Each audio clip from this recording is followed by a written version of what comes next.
Domestic. Written by Jupiter Sunset. Read by Arashi. Having a pet had never been a goal for Don Heng. Sure, pets are cute, and sure, maybe March is right that his little apartment feels more like a library than a home.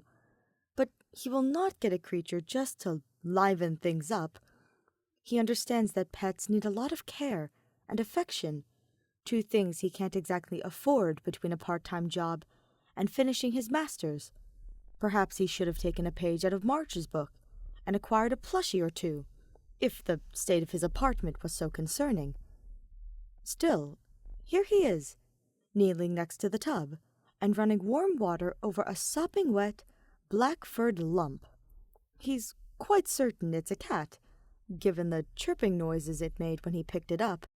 But after being out in the rain for goodness knows how long, all of its features have melted into an inky puddle, except for its eyes, two black mirrors, rimmed with gold, that watch his every movement.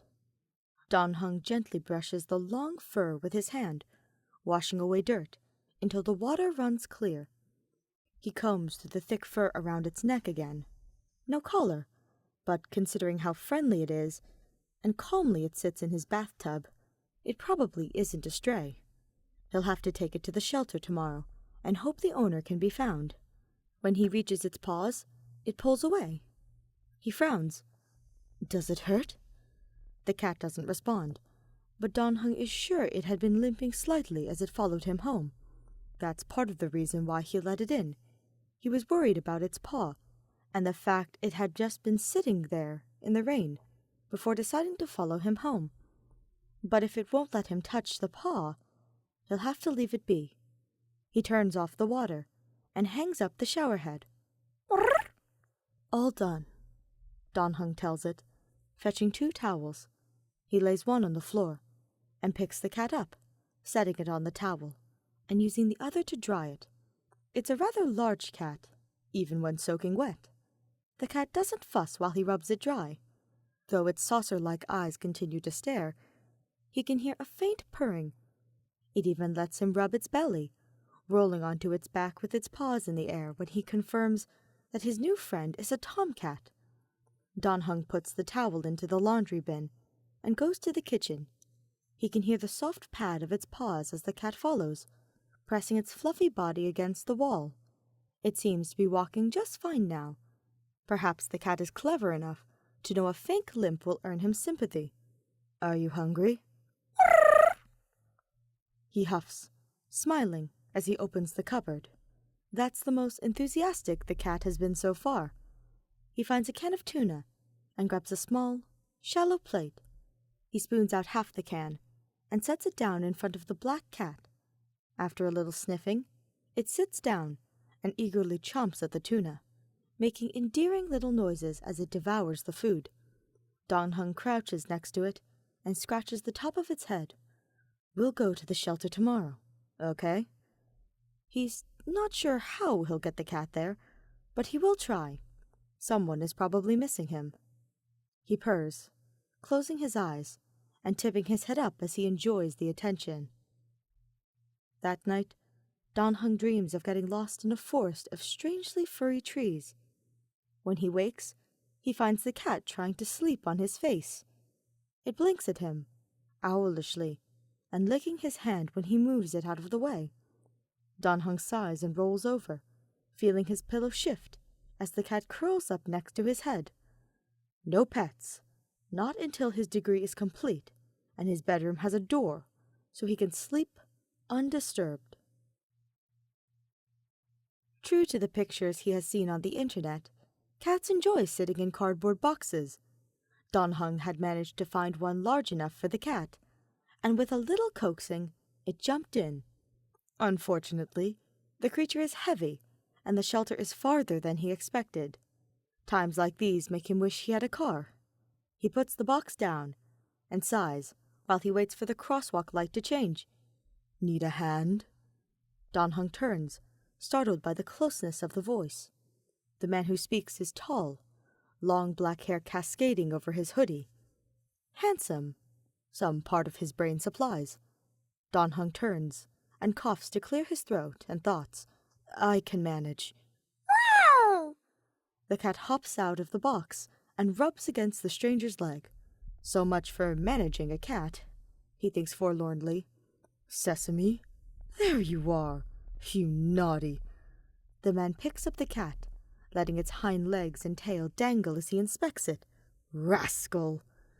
Sesame simply stares for a moment, before yawning. His apparent owner sighs, cradling the cat so it can snuggle in his hoodie. After drying off from the rain and bath, the creature has become incredibly fluffy and blends into the dark fabric. Did you find him? Thanks. It was nothing, Don Hung says, picking up the empty box and flattening it. At least, he won't have to go all the way to the shelter. You should get your cat a collar. He did have one. The man frowns, poking the pile of fur in his arms. Don Hung can hear the cat purring from where he stands. It must have caught on something. Were you hoping for my number? The man's grin is playful, a sharp contrast to the cool gentleman who had offered him a hand a moment ago. Don Hung flushes. No, I just wanted to return your cat. Whatever you say, he says, reaching for his shoulder bag. He pulls out a piece of paper and an envelope. Here, I was just about to put up some posters. You can keep the money. Don Hung glances at the paper. It's a missing poster, with a blob of a picture that he supposes looks like Sesame. Before he can criticize it, another line catches his eye. $200 reward for a cat? He's a purebred Mancoon, the man defends, as if Don Hung knows what that means. He shrugs. Sesame licks his paws and cleans his face, ignorant and content. Buy yourself something nice. Thanks again. With that, he leaves. Don Hung sighs and tucks the envelope into his pocket. Part of him wonders if they'll meet again. Part of him never wants to. Maybe he'll put the money towards a moving fund. When he returns to his apartment, he finds he does need to buy himself something nice. A new lint roller for all the jet-black cat fur on his white shirts. Not even a week later, Don Hung finds himself staring at a black blob outside his apartment building. You again? Meow, Sesame says, rubbing against his legs all the way back to his unit. The cat has a collar this time. Don Hung plugs the number into the phone and waits. Sesame makes himself comfortable on the couch. Hello. It sounds like the man he'd met that day, so Don Hung thinks this is the right number. Hi, I found your cat again. Again? He mutters something like a curse under his breath. I don't have time to pick him up right now. Can I give you an address and you bring him there? Sure. Great. Don Hung scribbles down the address on the nearest piece of paper. The man hangs up immediately after. He sighs, pulling up a search engine to see where he has to carry the cat to this time. It's not too far, close to where he met Sesame's owner last time, Don Hung realizes. It's a nice neighborhood, the kind where people can afford $1,000 cats. He glares at the blob loafing comfortably on a pillow and watching him with its big, dark eyes. You're going home again. Aww. Don Hung rings the doorbell once, listening as the chimes echo through the house. It is rather fancy, with an iron gate, neatly manicured lawn, and detached garage catching his eye. All to say, it is leagues above his little apartment. He flinches when the door opens. Sesame! A woman with purple hair coos, picking up the cat from the box. His feet kick in the air. Eyes wide. Sesame doesn't so much as squeak as she hugs him, but seems petrified. Such a troublemaker, aren't you? Just like your owner. And you must be the nice boy who found him twice, Her eyes twinkle as she looks over Don Hung. He gulps. I'm Kafka, Ren's assistant. And you are? Don Hung. He shakes the hand she offers, surprised by the firmness of her touch. She grins. Well, on Wren's behalf, thank you for bringing Sesame back. Would you like to meet the cats? You have more cats? Oh, yes. Come inside. You can keep your shoes on if you like. Kafka gives him a whirlwind tour of the ground floor. You've met Sesame. She gestures to the big cat, who ran straight to his food dish in the kitchen when Kafka put him down. The kitchen is spacious, with clean marble countertops and shining appliances. There are also at least a half a dozen food bowls neatly arranged along the wall. Kafka leads him through the dining area to a more modest living room. Then we have ice and trash. What kind of names are those? Don Hung thinks to himself. Ice is fluffy and white, playing with a toy hanging from a cat tree. Trash is a light gray cat with sleek fur, sitting on a higher branch and watching them inquisitively. There are more towers and shelves clearly installed for the cats to use, with toys and multicolored fur scattered about. Lambda and Wisteria. The pair of cats sit side by side in a patch of sunlight. Then we have Shader, Gamer. Kafka pauses, then turns around. Sesame, where is Rice? The big cat has been following them and looks at her with those wide eyes. Don Hung doesn't blame him. Something about Kafka is a little scary. She tuts. Rice is one of our newest cats, but he and Sesame don't seem to get along. I think that's why Sesame keeps running off. That's unfortunate, is all Don Hung has to say. Sesame seems fine at home, though. They've come full circle to the entryway again. He starts when a key rattles in the lock and the front door opens. Kafka, we have to schedule another meeting with the IPC again. Stupid bastards and their stupid contracts. Wren stops mid-sentence. Oh, you're here. I was just giving Don Hung a tour and introducing him to the cats, Kafka says. She frowns at Wren. Is that Rice? No wonder Sesame keeps running away if you're favoring him. Rice keeps sleeping in my bag, Wren protests. A small cat, Kitten, is dozing on his shoulder, tiny claws holding it in place. Don Hung worries for the expensive-looking suit. It's not my fault they don't get along. Rice is a bully, Kafka stage whispers to Don Hung. It's hard to imagine the little thing bullying the much larger cat. It's also hard to imagine why they named him Rice, considering the cat is a dark gray. It yawns and blinks, showing off green eyes. Rice leaps off Wren's shoulder and trots away. When it reaches Sesame, it pauses, then smacks Sesame's nose and runs right past. Wren gasps, while Sesame seems utterly unfazed. Rice! Don Hung tries not to laugh at the utterly scandalized expression on Wren's face, while Kafka sighs. I'll schedule that meeting, but you've really got to settle this soon, and figure out how Sesame of all cats keeps escaping. Yeah, Wren waves her off. Don Hung, is it? Thanks for bringing Sesame back again. At least you bought him a new collar. He might feel out of his element in this house, but talking to Wren feels easier than Kafka. The older man laughs as they walk back to the door. Somehow, the suit and slicked back hair make him look even more handsome. Yeah, took your advice and got him another one. No idea how the bastard keeps escaping, though. How did you find him this time? He showed up at my apartment, Don Hung recounts. Wren raises an eyebrow. Really? He must like you. Huh? Wren, Kafka calls from the kitchen. Your next meeting starts in 5 minutes. Right. Wren grumbles. He digs through his pockets and pulls out his wallet. Oh, you don't need to pay me or anything.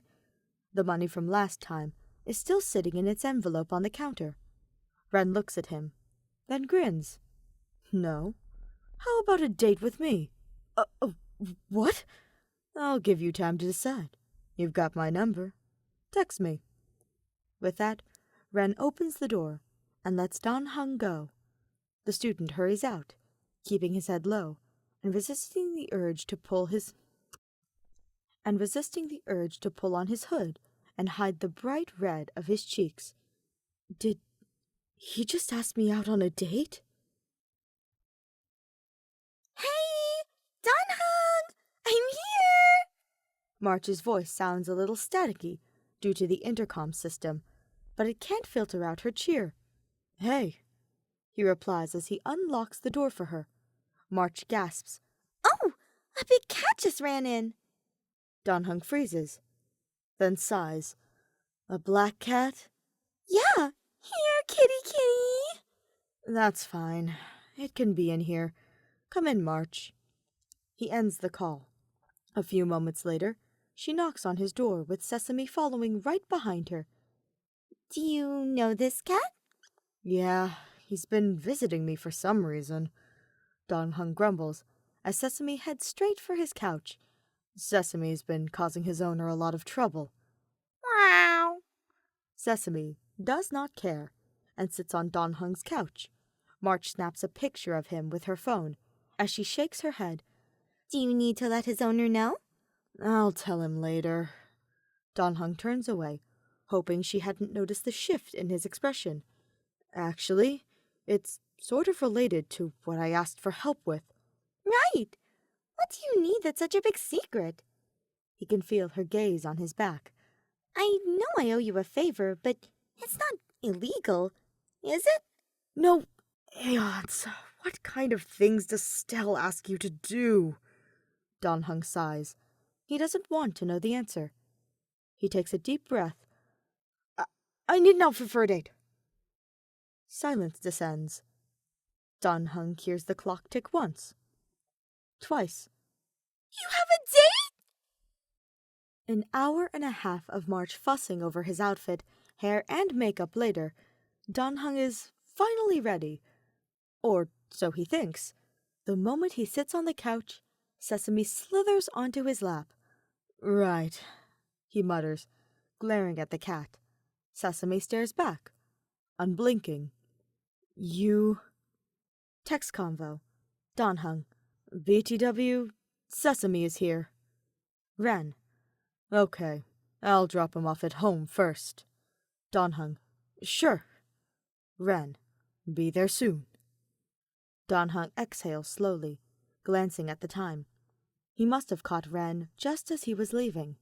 Sesame has closed his eyes, purring softly as he dozes. The big cat is, quite frankly, heavy. Heng's fingers comb through his long fur. You're too big to be a lap cat, you know. Sesame does not reply. Heng checks his pockets again, nearly jumping when his phone buzzes. Ren. Outside. All right. Come on, Sesame. Heng nudges the cat. When he doesn't budge, he sighs and picks him up. Sesame opens his eyes and squints at him, clearly not pleased with the disturbance, but unwilling to do anything about it. Hey, Ren greets him, as Sesame jumps from his arms. You look good. Thanks. He and March had settled on a fitted turtleneck and jeans, with some light makeup, nothing extraordinary, so the fact that Ren noticed makes him blush. You look good, too. Ren would look good in anything, he suspects, but the leather jacket over jeans is a stark contrast to the suit he wore last time they met. He grins at Heng. Why, thank you. Ready to go? Is that a motorcycle? Yep. I've got a helmet for you. Don't worry. Have you ever ridden one before? No, but we can't have Sesame with us.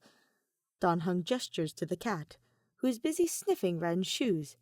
Ren leans over and takes something from the front basket. It'll be all right. He likes to ride with me. I've got a helmet for him, too. See? Heng watches as Ren straps a helmet onto Sesame, then picks the big cat up and places him in the basket. Sesame looks around as Ren hands Heng a helmet. It's a short ride, but if you're not comfortable, I can grab a car instead. I'll be fine, Heng says resolutely. He puts on the helmet and follows Ren's lead. Is this how first dates go? He wonders, as Ren guides his arms around the older man's torso. If he holds him too tightly, Ren doesn't say anything, though perhaps he is turning the corners more sharply than he needs to on purpose. You're Rice, right? Dong Hung stares at the cat sitting outside his apartment. It's not Sesame this time, which is surprising. Despite Ren's best efforts, the big cat still comes to visit him about once a week. How did Rice find its way here? The little munchkin cat launches itself at his leg and quickly climbs up, claws pricking through his jeans and shirt in the process. Hey! Ow! Rice settles on his shoulder, right against his neck. Its fur is shorter than Sesame's, and the little cat is warm. Don Hung sighs, pulling out his phone. Text conversation. Don Hung. Rice is here. Ren. What? How? I'm coming over. Do you have time for a date? Don Hung blushes. Since his first date with Ren, the two have been going out whenever their schedule permits. March had been shocked. Don Hung, of all people, scored a hot CEO boyfriend? Ren isn't a CEO, he would say, modestly, just a branch executive in a large company. And he's not quite ready to call Ren his boyfriend, but he knows Ren would appreciate the upgrade without hesitation. Don Hung sighs. Text conversation. Don Hung. I need to pick up some books from the library. If you can take me there, we can go out after. Ren. Deal. Don Hung. Don't bring your bike. The last request is more for Rice's sake than his. Rice, he fears, will not fit Sesame's cat helmet and will fly off in the wind. Don Hung peeks at the little cat sleeping comfortably on his shoulder. He looks a bit chubbier than the last time he saw the munchkin. Maybe he's bullying Sesame out of his food now. Don Hung uses his phone to take a picture of himself and Rice, so he can compare Rice's picture later, he tells himself, not because the little cat is so darn cute. When Ren finds out about the photo, he begs Don Hung to send it to him. Much to Don Hung's horror and Ren's delight, it immediately becomes his boyfriend's background photo. After spending 8 hours working on his thesis, the last thing Don Hung wants to see outside his apartment is one of his boyfriend's cats. Rice, he greets tiredly. The gray cat mews in response. Don Hung sighs. Are his eyes deceiving them? Or has the cat gotten even wider? He opens the door to his apartment and lets Rice make itself at home. He'll text Ren in the morning, he tells himself, when he doesn't feel like passing out. The next morning, Ren gets a phone call. Morning, you need to come over right now, Don Hung hisses. He peers under his bed, trying to see through the darkness. There's a flashlight somewhere in his apartment. Something's wrong with Rice. He can hear Ren swear under his breath, and the distant sound of Kafka's voice asking what the hell he's doing. The cats come first. They always do to Ren. I'll be right there. Ren rings the buzzer minutes later and meets Don Hung at the door of his apartment. Where's Rice? She's under the bed, Don Hung says pointedly. Ren is halfway there when he stops. She had kittens under my bed.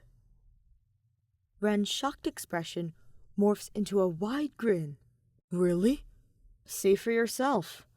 Don Hung sets his lamp on its side to illuminate the space under the bed. Ren lies down and stays there long enough that Don Hung grows concerned. Ren? Kittens. Whoa. Ren breathes. He pulls out his phone and takes a few pictures before he sits up. They look healthy, so we can try to move them later. You know what this means, though?